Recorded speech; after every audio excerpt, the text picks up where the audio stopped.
Hello, this is Joachim from Playing Piano with Chords, and this is piano hack number 7, and it's about inversions. So far we have played all chords in root position.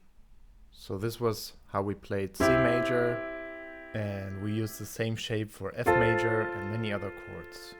And the F was on the bottom, so this is the root position with the root on the bottom. For C, same thing.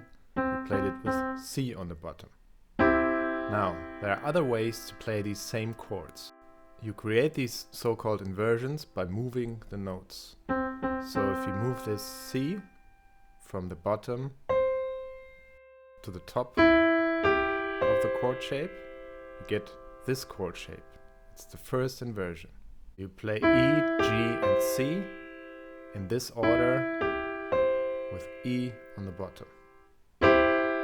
And the fingering is thumb, second finger, pinky. You can do it again. If you put this E on top, you arrive at the second inversion with G, C, and E. And this time G is on the bottom.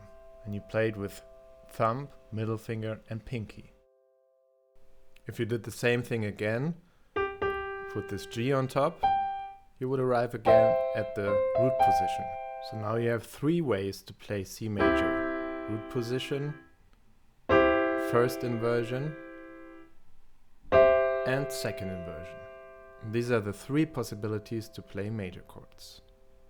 The same thing applies, of course, to minor chords as well. So let's say you have E minor with E, G, and B in root position. If you take the E, put it on top, you arrive at the first inversion with G, B, and E, where G is at the bottom. And you do the same thing again. You have the second inversion with B, E, and G, where B is at the bottom. So now you know inversions as well.